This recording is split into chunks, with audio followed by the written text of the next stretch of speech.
Olá, a graça e a paz de Cristo. Hoje nós vamos começar o capítulo 8, que tem como título As instruções de Deus para o andar por fé.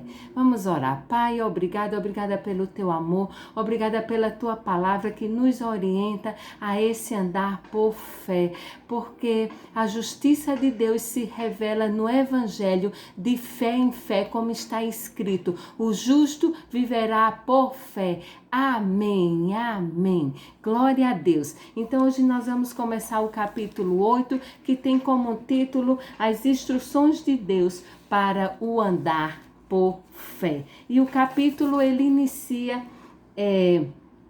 com um relato de uma meta que foi obstruída. O autor do livro, ele elaborou uma meta, de preparar um café da manhã delicioso para a sua família, para compensá-la por não ter estado presente, no Dia das Mães. Mas ele não esperava que essa sua meta podia ser obstruída. E de repente, essa meta admirável, de um delicioso café da manhã para a sua família, ela estava destruída porque a sua paciência com o seu filho se esgotou, porque o seu filho queria comer cereal ao invés de comer o pão caseiro que ele estava preparando. Certamente todos nós também já tivemos um bocado, de metas que foram destruídas, quer seja por acontecimentos agitados do dia a dia, quer seja por conta do trânsito que não permitiu que a gente chegasse na hora marcada, ou que ainda porque os nossos filhos decidiram por uma profissão diferente daquela que havíamos sonhados para ele. Enfim, metas que podem ser obstruídas por fatores que nós não temos controle. Então, quando a base do nosso valor pessoal é o sucesso dos nossos planos, a nossa vida sempre será como andar numa montanha russa emocional. E a única forma de sair dessa montanha russa é andar por fé, de acordo com a verdade contida na palavra de Deus. Porque as instruções corretas conduzem ao andar correto. O diabo, nosso inimigo, ele pode tentar confundir o nosso sistema de fé, já que ele nos perdeu no sentido eterno quando nós nos tornamos filhos de Deus. Se ele puder confundir a nossa mente e debilitar a nossa fé com verdades imparciais, com verdades parciais ou meias verdades, ele poderá neutralizar a nossa utilidade para Deus e impedir o nosso crescimento como cristão.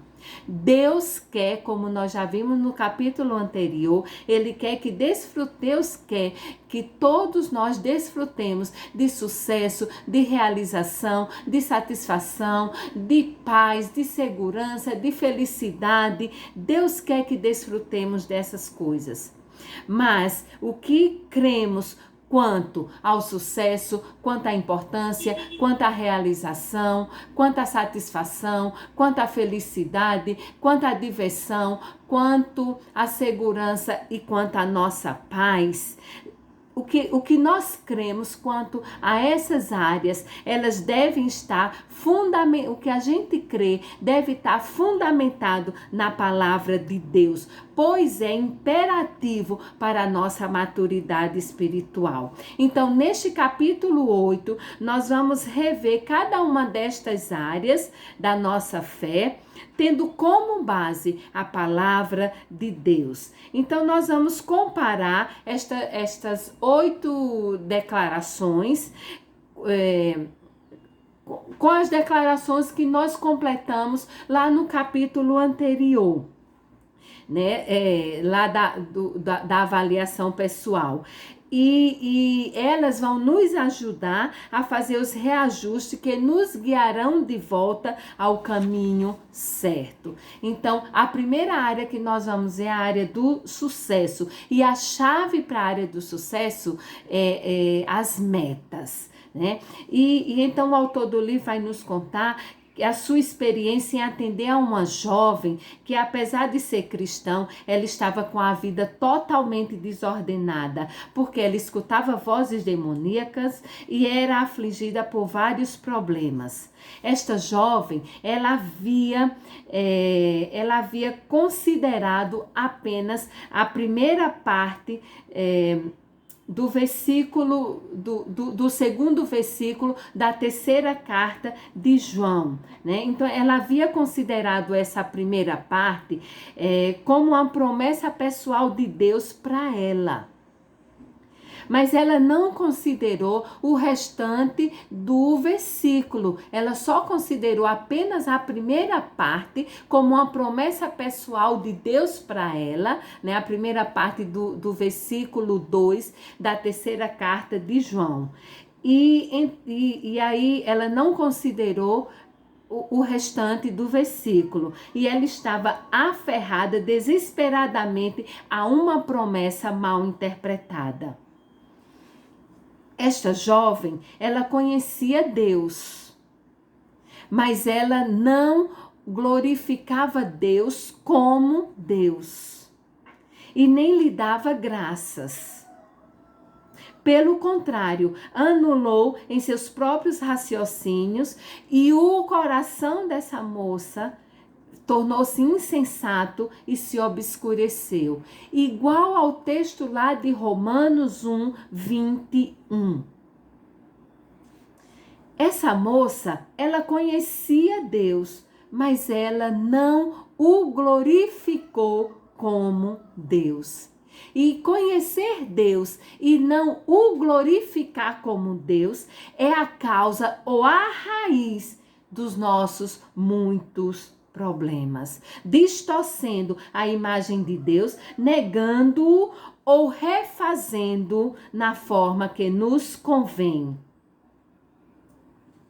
E quando a gente conhece Deus e não dá graças a Deus,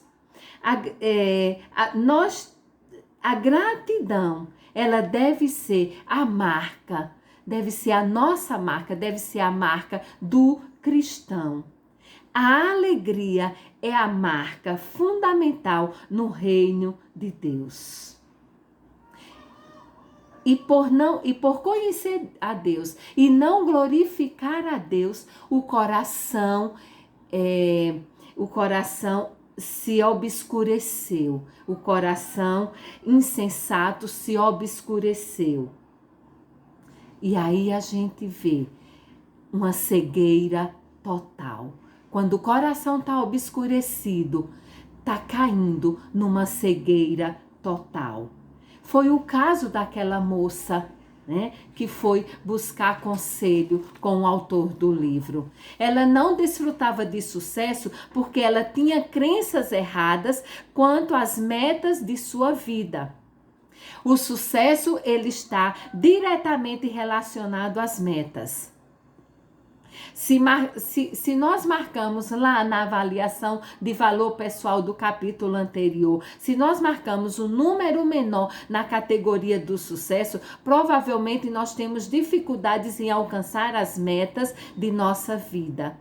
E se não estamos alcançando as metas, provavelmente porque nós estamos nos esforçando nas metas erradas. Um bom resumo da meta de Deus para nós está lá na carta de 2 Pedro, no capítulo 1, nos versos de 3 a 10.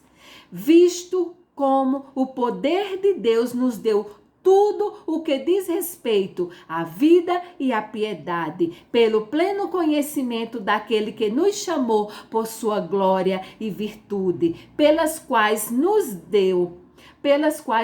tem dado as suas preciosas e grandíssimas promessas, para que por elas nos tornemos participantes da natureza divina, havendo escapados da corrupção das paixões que há no mundo. Por causa disso, Concentrando todos os esforços, acrescentemos à nossa fé virtude, a virtude conhecimento, ao conhecimento domínio próprio, ao domínio próprio a perseverança a virtude a fraternidade e a fraternidade o amor. Porque essas qualidades estando presentes e aumentando cada vez mais, nós não seremos nem inativos e nem infrutíferos no pleno conhecimento do nosso Senhor Jesus Cristo. Pois aquele que não tem estas coisas, estas qualidades, aqueles que não têm estas qualidades é cego, vendo só o que está perto e se esqueceu da purificação dos seus antigos pecados. Por isso, procuremos com empenho, com esforço, cada vez maior, confirmar a nossa vocação e a nossa eleição, porque fazendo assim, jamais tropeçaremos. A meta de Deus para nós começa na nossa identidade em Cristo, em quem somos em Cristo, baseado no que Deus já fez por nós. Ele já nos deu a vida e a piedade. A justificação, ela já aconteceu e a santificação já começou. Já somos participantes da natureza divina de Cristo, estando escapado da corrupção do pecado, e isto foi passado. Que maneira mais linda de começar. Agora, o nosso objetivo é concentrar todo o nosso esforço nas metas de caráter estabelecidas por Deus. Nas metas de caráter estabelecidas por Deus, da fé, na virtude, no conhecimento, domínio próprio, na perseverança, na piedade, na fraternidade e no amor de Cristo, e aplicá-las em nossas vidas. Concentrar nas metas de Deus conduz por fim ao sucesso. Sucesso segundo Deus. Pedro, né, nesse texto que eu acabei de ler, na segunda carta, no capítulo 1, de 3 a 10, ele nos promete, a aumentarmos estas qualidades, ele nos promete em nossas vidas, através da prática, ele nos promete que seremos proativos e frutíferos e que nunca tropeçaremos. Isto é sucesso. Reparem que nesta lista que eu li, não consta, né, que está lá na carta de 2 Pedro 1, de 3 a 10. Nesta lista não consta nem talentos, nem inteligências, nem dons e nem habilidades. Porque o nosso valor pessoal não se baseia nem em talentos, nem inteligência, nem dons e nem habilidade. O nosso valor pessoal está baseado em nossa identidade em Cristo e no desenvolvimento do nosso caráter. Ambos totalmente acessíveis a todos nós. Agora, os que não estão comprometidos a cumprir as metas de Deus para seu caráter, vivem tristes histórias de fracasso, como a daquela jovem que falamos lá no início. E segundo Pedro, esqueceram-se de quem são. Perderam o contato com a verdadeira identidade e propósito em Cristo. Outra perspectiva de sucesso que nos ajuda é a que observamos na experiência de Josué ao liderar o povo de Deus para a terra prometida. E Deus disse assim para Josué: tão somente seja forte e muito corajoso, para que você tenha o cuidado de fazer segundo toda a lei que o meu servo Moisés te ordenou. Não se desvie dela nem para a direita nem para a esquerda, para que você seja bem-sucedido por onde quer que você andar. Não cesse de falar deste livro da lei, pelo contrário, medite nele dia e noite, para que você tenha o cuidado de fazer segundo tudo o que nele está escrito. Então você prosperará e será bem-sucedido. Josué 1, de 7 a 8. O sucesso de Josué não dependia de outras pessoas ou de circunstâncias. O sucesso de Josué dependia exclusivamente dele fazer conforme Deus o havia orientado. Josué creu no que Deus disse e o obedeceu. Conforme o capítulo 6 de Josué, em que Deus o orienta para conquistar a cidade de Jericó. Um plano aparentemente ridículo, que era marchar ao redor da cidade por 7 dias e depois soar trombetas. Este plano não era a melhor tática estratégica que Josué conhecia. Mas Josué, ele obedeceu a Deus e fez exatamente conforme Deus o orientou. E Josué foi bem sucedido. Assim, devemos também aceitar a meta de Deus em nossas vidas e seguir obedientemente, sempre no mesmo curso rumo ao sucesso.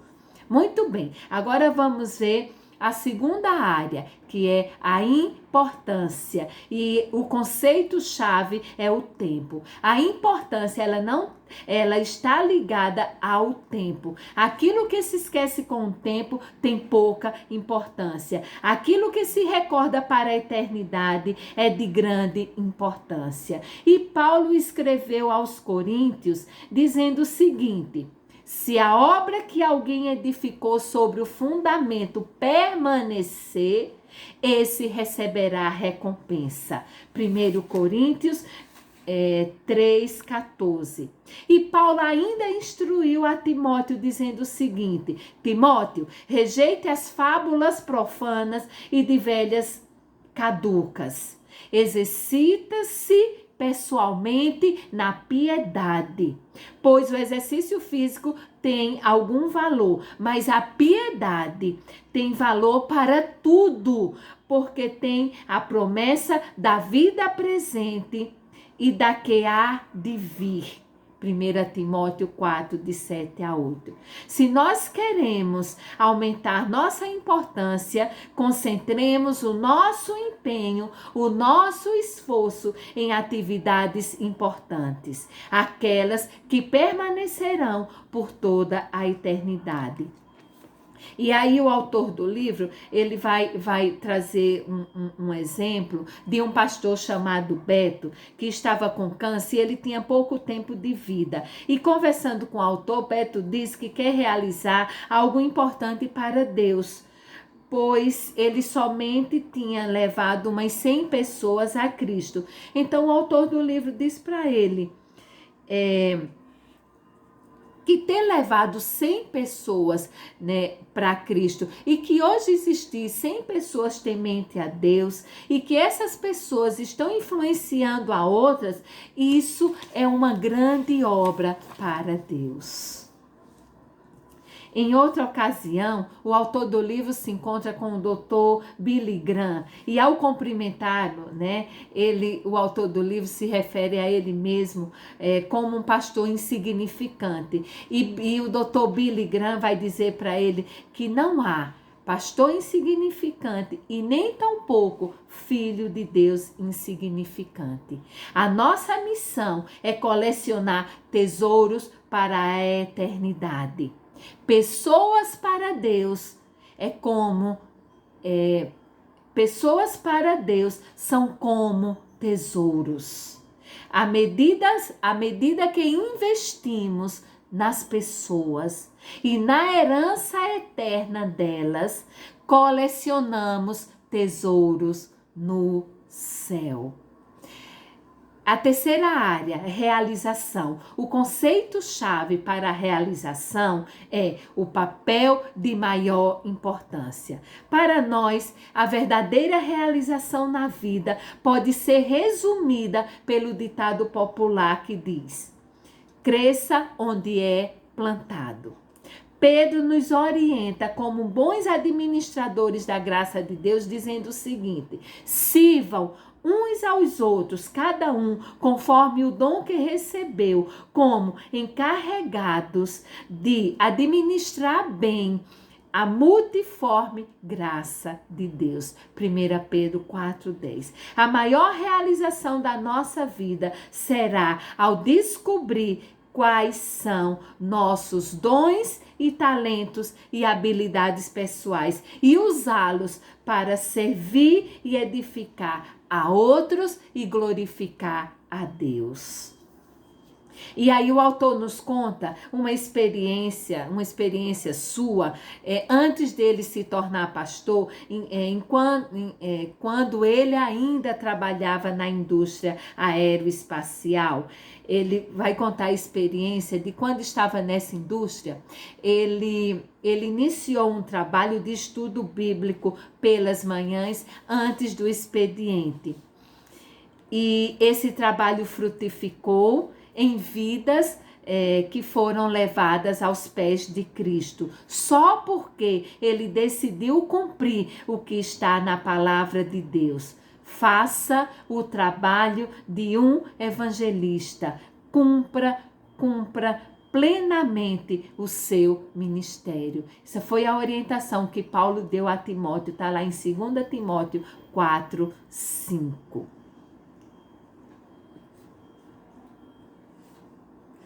O pouco que temos, quando é dado ao Senhor, pode ser multiplicado de forma que não seríamos capazes de imaginar. Deus tem um lugar especial e único de ministério para cada um de nós. É importante para o nosso sentido de realização que saibamos exatamente onde é o nosso lugar. A chave é descobrir os papéis que desempenhamos, onde não podemos ser substituídos, e aí decidir ser o que Deus quer que nós sejamos. Que nós sejamos dentro destes papéis.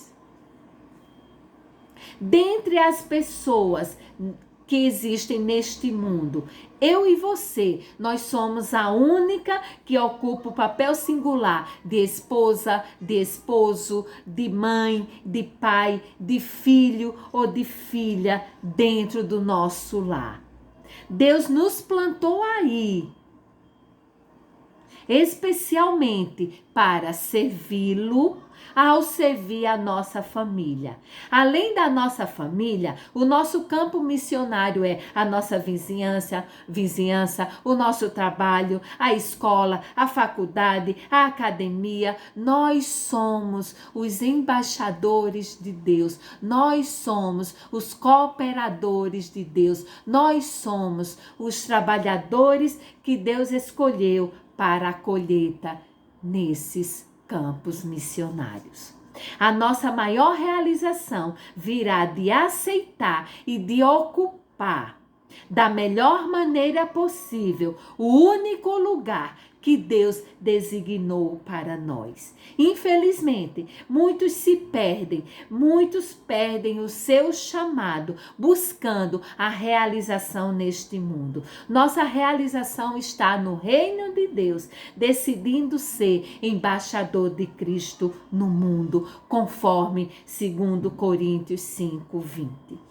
E a quarta área, a satisfação. O conceito-chave é a qualidade. A satisfação vem ao se viver retamente, esforçando-nos para melhorar a qualidade nas nossas relações, nos serviços, nos produtos que estamos envolvidos. A nossa meta deve repetir a declaração de Paulo referente à satisfação pessoal que ele alcançou ao cumprir o que Deus o havia chamado para fazer. A declaração de Paulo foi essa, que também deve ser a nossa. Combati o bom combate, completei a carreira e guardei a fé. 2 Timóteo 4:7. A causa da nossa insatisfação com algo ou alguém é geralmente porque a qualidade da relação do serviço ou do produto diminuíram. A satisfação é questão de qualidade, não de quantidade. Temos mais satisfação em fazer poucas coisas bem do que muitas coisas de forma desordenada ou apressada. A chave para a satisfação pessoal não é aumentar as nossas responsabilidades, mas sim aprofundá-las através de nosso compromisso com a qualidade. E o mesmo é verdade para os nossos relacionamentos.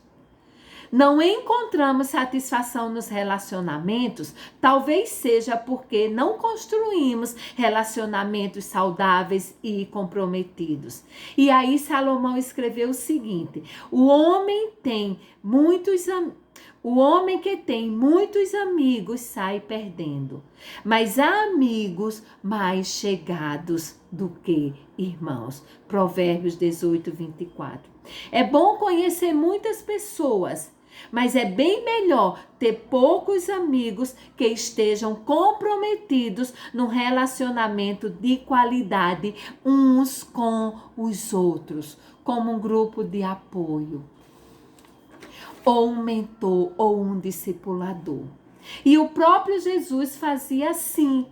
Jesus ensinava as multidões, Jesus equipou 70 para o ministério, Jesus investiu a maior parte do seu tempo nos 12 discípulos e escolheu entre esses 12, 3 para estar com ele no Monte das Transfigurações, no Jardim das Oliveiras e no Jardim do Getsêmani. E enquanto sofria na cruz, Jesus confiou a João o cuidado da sua mãe. Todos nós necessitamos de satisfação. Todos nós necessitamos da satisfação de um relacionamento saudável e comprometido, como este de Jesus com os seus amigos. Que o Senhor continue nos abençoando. Vamos orar. Pai, obrigado, Pai. Obrigado porque o Senhor nos dá instrução para cada uma dessas áreas. O Senhor nos orienta para termos sucesso segundo o que está na Tua palavra. O Senhor nos orienta quanto à nossa realização, quanto à nossa satisfação, quanto à nossa importância, Pai. Que nós possamos aprender, que os olhos do nosso entendimento eles sejam iluminados, para que nós possamos aprender conforme a orientação da Tua palavra em Cristo Jesus. Amém.